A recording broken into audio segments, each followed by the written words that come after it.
Hello, Trev here, and while I just check that it is streaming okay, hope you're having a good week. So we're just coming back to school, so the start of term. I've got an inset today, so hence I thought I'd spend the time doing a little update. I've not done a digest this week, so this is for fireworks night, and yeah, let's have a little look at some of the videos just to start off with. So if you've not seen already, I've put a few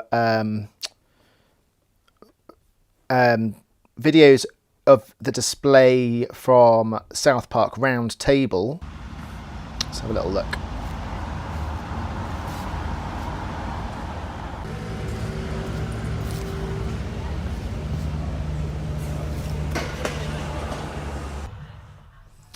So last time I got my, hopefully that's not too loud. Hopefully that's not distorting. Yeah, the volume too high of the video, so you couldn't actually see it. Can you see me as well? Yeah, okay. This is actually where they set up the fireworks. So all down the field, you could see before. I was actually volunteering with a band of brothers doing some litter picking, and yeah, this is when they did Coldplay.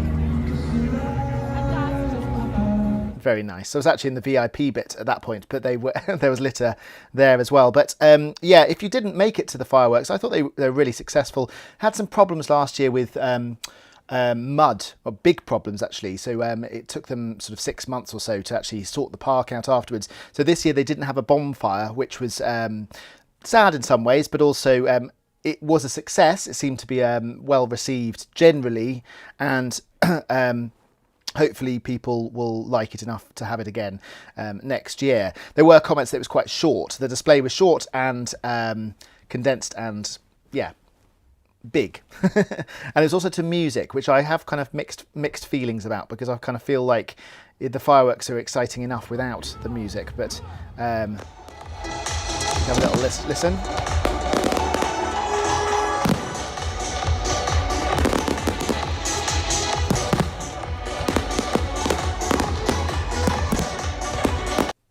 So it is fireworks today, 5th of November, so do have a little look at that. You can see on my channel 798 subscribers, so just 2 away from 800. So if you'd like to subscribe and haven't already, please do. You can see that I'm live there. Movember, let's have a look at the shorts. So Movember, if you've not heard about it, is yeah, you can see the growth of my moustache. I'm wondering what the kids will think of it, but yeah, it's already looking quite moustache-like. I did think of growing a full beard. Maybe put a comment, should I grow a full beard as well, or just the moustache? It's going to stand out more if I just have the moustache. But it's for men's mental health, particularly prostate cancer, but also just generally men's mental health and suicide. So it links in with stuff that I'm passionate about. I don't know a lot about prostate cancer, so I'm hoping to learn about prostate cancer during November, or my Movember, and there is a sponsor link I'll stick somewhere. I know I do a lot of sponsor stuff, so just if people want to donate to the charity, and I'm doing it with my dad as well, so I roped him into growing a moustache as well. He normally has a moustache, so he had to shave it off in order to regrow it. And I guess if you want to join it, it's not too late, you know, first week, but you have to shave it and then grow it. And the idea, I guess, is for it to be a noticeable thing, so people talk about men's mental health. So that is the aim, which really resonates with me and what I kind of believe. Okay, so let's have a look at some of the other videos. We've got, yeah, these are the shorts. Oxford Park Run had their 13th birthday. I actually met another vlogger, Clive, who's actually been doing photographs for years. He's quite new to vlogging, but he was doing it at the same time. So here we are, Oxford Park Run birthday. So as Good morning, let's just turn this down again so I can talk over it. Yeah, as I've done sort of to quite a few park runs now, I've got a little sort of go round, but this time I was a little bit sick. Well, recovering from a cold, sorry, I won't exaggerate. So I didn't feel like running, so I've actually done a kind of an off-site, just sort of looking at people running past, which was slightly different for me. So I was properly sort of vlogging the event rather than actually doing a POV, which is a point of view going round. So you can see all of the celebrations, and yeah, they're all wearing hats and had cake, and yeah, it was great. 13 years of Oxford Parkrun at Cutslow Park. So that was the first one in Oxford. That's why it has the name Oxford, although there are now 4 in Oxford, or currently 4, should I say. So there are University Parks is the newest one, Horsepath, where they started roughly the same time, but Horsepath's a little bit older, and Harcourt Hill, as well as Oxford Parkrun, which is the oldest, 13 years, well, a couple of days ago. In fact, it might have even been today, the 5th of November, might have been the start date. But the nearest Saturday was this Saturday just gone. So have a little look at that vlog if you want to, and in 4K. So I am kind of getting, hopefully, more used to the technology of my phone.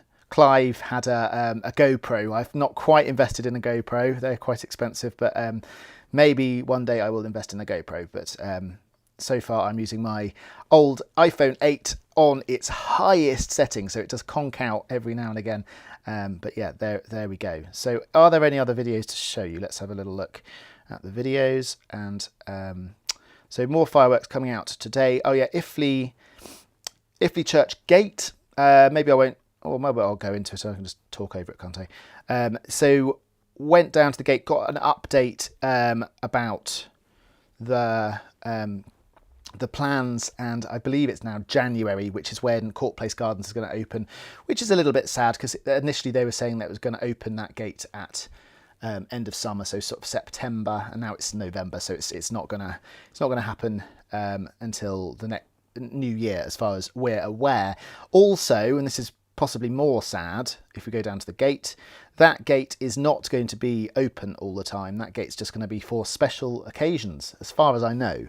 So there is a little door round the side, which is going to be the access.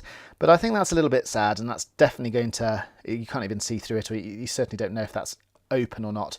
That changes it significantly from my point of view to an open path that people can kind of walk freely, even if it's just in daylight. You know, they could have something that shuts, rather than like a kind of a closed door where you kind of have to know already that that's an access. And yeah, so I'm not sure how I feel about that. We'll see how it comes up. And I was talking to sort of church wardeny type people, and they were saying how obviously at one point the vicar didn't want people coming through too much, which is understandable as well. But yeah, I think the current vicar has no objection to that. But yeah, we'll have to see what happens. But yeah, it's looking nice in there. It's just, you know, it's like the secret garden. No one can get into it. It's boxed from both sides. But January, certainly it should be open, because that's when the houses are open. So Court Place Gardens and yeah, the connection to Rivermead. So I've done a little update on that. Not massive sort of things to report in terms of development. It's more just information. Anything else? Videos? Yeah, so more fireworks, and I think that's probably it. Oh yes, here. So we've got Tarek and Giles playing Egyptian translation. This is quite cool, actually. I'll have a little put the volume up on this a little bit. The most sophisticated, and if you like, spiritual. So let me just.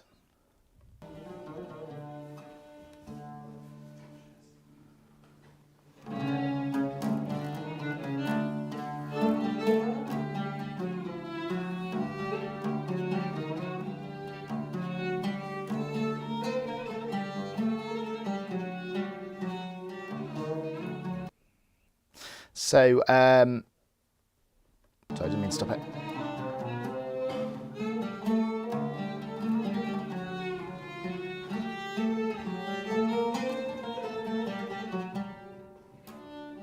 I'm wondering if I can have it in the background. No, my luck, that's going to be too loud to talk over. But absolutely beautiful. Let me move my. Oops.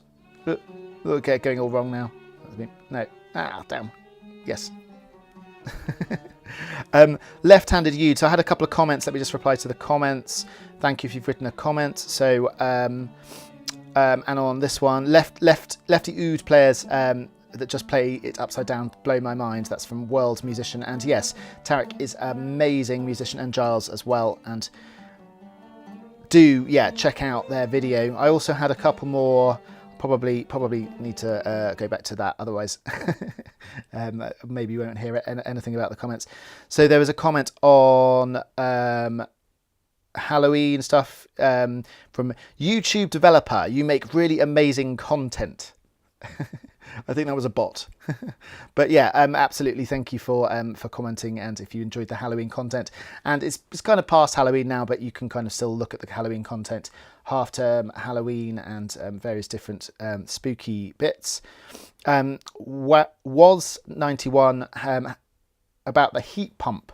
So does it get as hot as a gas boiler? I did start making another heat pump video, but then ran out of energy, I guess. So yeah, I think I've done quite a bit of content this last weekend, and it just sort of like frazzled. So I kind of didn't really do another heat pump video, but I do plan to. But in answer to the question, does it get as hot as a gas boiler? It's kind of to do with the different heating systems. So you wouldn't necessarily have a radiator on really, really hot for a short time. Like a gas boiler, you might have the heating off, and then when you come back and it's cold, you put it on and it gets really hot. We've got a big radiator behind me, actually. But a heat pump will more sort of gradually increase the temperature of a space. So it's kind of linked with insulation. So you need your house well insulated, which is why it's not necessarily appropriate for old houses, but most houses can have adaptations. So like cavity wall insulation, loft insulation, double glazing, that sort of thing, to make it so your house holds the heat. So that's the first thing, which should be done for any house, really, not reliant on your heating system. But in terms of, you could have it as hot as a gas boiler, it just wouldn't be efficient. So if you run a heat pump on full pelt, it'd be very noisy, and it would get very hot. The radiators would get very hot, but it's not really the way that it takes the heat from the air efficiently. So it's kind of going to cost you more money probably than the gas boiler. So the best way is just to gradually increase the temperature. And then, yeah, I've been through a whole winter. I've had mine for a year, and it coped absolutely fine in the cold temperatures. And I've been snug and warm, and often more warm than people with a gas boiler. So there's building work. I'm not sure if people will be able to pick that, the drilling and sawing and stuff. And yeah, I have put a couple of videos about the building work. Maybe not yet, but I will put more about that. One last comment about the Justin Guitar app review. I think they've removed the X from the app, so you can't skip signing up anymore. As far as I'm aware, I looked at my app, and you can still bypass the sign up and get some free features. So yeah, do check out the app. It's a great app. Hopefully you don't have to pay anything for things like the tuner and a few of the little kind of exercises, like strumming exercises, and I think it's a great app. But yeah, hopefully they've still got that free option just to X and then not sign up to a subscription. Okay, so it's getting quite noisy here now, so I'm going to say goodbye. But yeah, do have a look round, drop me a comment. I did put a little question about Christmas music. If you want to see any particular Christmas music or do any tuition on any Christmas music, then please do drop a comment, and I'll do some Christmas content soon. And yeah, okay, bye-bye.